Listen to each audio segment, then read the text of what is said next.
මේ වීඩියෝ එක බලන ඔයාට කවදා හරි ප්‍රශ්නයක් වෙලා තියෙන්න ඇති ටොන් ගාණක් බර දුම්රිය මැදිරි ඇදගෙන යන දුම්රිය එන්ජින් වල ක්‍රියාකාරීත්වය ගැන.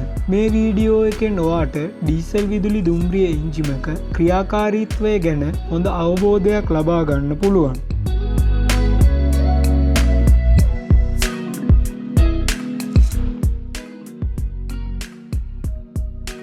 සාමාන්‍යයෙන් දුම්රිය එන්ජිමක් නිර්මාණය කරන්නේ එන්ජිම හැරවීමකින් තොරව දෙපසටම ධාවනය කරන්න පුළුවන් වෙන විදිහටයි. මේ නිසා දුම්රිය එන්ජිමේ දෙපසින් හෝ දෙපස හොඳින් පෙනෙන ආකාරයට දුම්රිය එන්ජිමේ රියදුරු කුටිය නිර්මාණය කරලා තියෙනවා. ක්ලාස් M1, M5, M9 සහ M11 දුම්රිය එන්ජින් වල දෙපසම රියදුරු කුටි පිහිටන ආකාරයටත් class M2, M4, M6, M7, M8 සහ M10 දුම්රිය එන්ජින් වල එක් රියදුරු කුටියක් පිහිටන ආකාරයටත් නිර්මාණය කරලා තියෙනවා. බොහෝ විට එක් රියදුරු කුටියක් සහිත දුම්රිය එන්ජින් රියදුරාට හොඳින් මාර්ගය පෙනීම සඳහා ෂෝට් හුඩ් ඉදිරිපසට සිටිනසේ ධාවනය කිරීම සිදු කරනවා.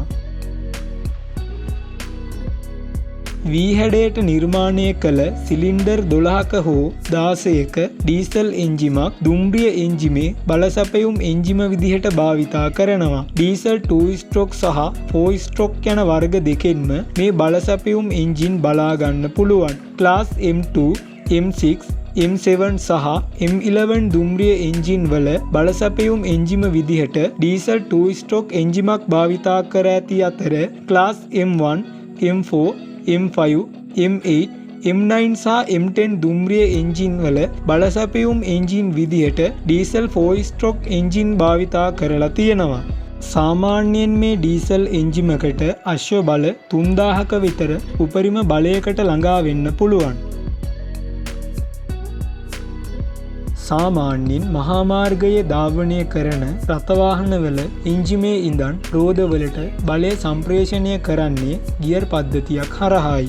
එහෙත් දුම්රිය එන්ජිමින් විශාල බරක් රැගෙන යම්කිසි වේගයක් ලබා ගැනීම සඳහා විශාල ගියර් ප්‍රමාණයක් අවශ්‍ය වෙනවා. මේ නිසා ඩීසල් විදුලි දුම්රිය එන්ජින් බලය සම්ප්‍රේෂණය සඳහා වෙනස්ම ක්‍රමයක් තමයි භාවිතා කරන්නේ. ඩීසල් එන්ජිමට සම්බන්ධ කර ඇති ජෙනරේටරයක් මගින් නිපදවන විදුලිය ඇක්සල් එකට සම්බන්ධ කර ඇති මෝටර් වලට ලබා දීලා තමයි ඩීසල් විදුලි දුම්රිය එන්ජින් ධාවනය වෙන්නේ. DC ජෙනරේටරයෙන් ලබා ගන්නා විදුලිය මගින් DC මෝටර ක්‍රියා කරවීමද AC ඕල්ටර්නේටරයක් මගින් ලබා ගන්නා විදුලිය DC බවට පරිවර්තනය කර DC මෝටර ක්‍රියා කරවීමද AC ඕල්ටර්නේටරයෙන් ලබා ගන්නා විදුලිය මගින් AC මෝටර ක්‍රියා කරවීමද සිදු වෙනවා. ඩීසල් එන්ජිමට සම්බන්ධ කර ඇති ජෙනරේටරයට අමතරව දුම්රියේ තිරිංග සඳහා කම්ප්‍රෙසරයක්ද ඩීසල් එන්ජිම මගින් කැරකවීම සිදු වෙනවා. දුම්රිය එන්ජිමේ තිරිංග සඳහා අවශ්‍ය වායු පීඩනය මෙම කම්ප්‍රෙසර් එක මගින් නිපදවීම සිදු වෙනවා. කම්ප්‍රෙසරය මගින් ඇති කරන වායු පීඩනය එන්ජිමට පහළින් ඇති වායු ටැංකි තුල ගබඩා කිරීම සිදු වෙනවා. දුම්රියේ රියදුරු තිරිංග ලීවරය ක්‍රියාත්මක කරන විට වායු ටැංකි තුල ඇති සම්පීඩිත වාතය තිරිංග සිලින්ඩරය වෙත ගොස් තිරිංග ක්‍රියාත්මක වීම සිදු වෙනවා.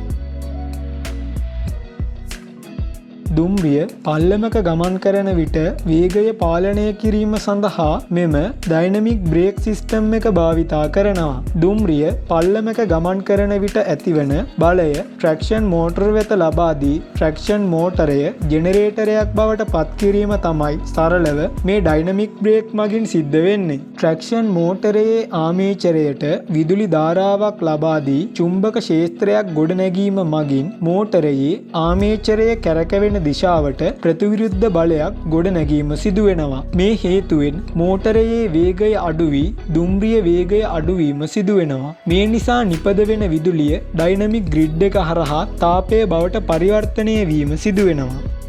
මේ වීඩියෝ එක අවසන් වෙනකන් නරඹපු ඔබට ඩීසල් විදුලි දුම්රිය එන්ජින් පිළිබඳ හොඳ අවබෝධයක් ලැබෙන්නට ඇති කියලා මම විශ්වාස කරනවා. වීඩියෝ එක ගැන ඔබගේ අදහස පහලින් කමෙන්ට් කරන ගමන් වීඩියෝ එකට ලයික් කරන්නත් අමතක කරන්න එපා. තවත් මෙවැනි දුම්රිය සම්බන්ධ වීඩියෝ නරඹන්න Ceylon railway gallery YouTube channel එක subscribe කරන්න කියලා ආදරයෙන් මතක් කර සිටිනවා. ශ්‍රී ලංකාවේ බලගතුම දුම්රිය එන්ජින් පිළිබඳ දැනගන්න දකුණු පසින් දිස්වන වීඩියෝව ක්ලික් කරන්න.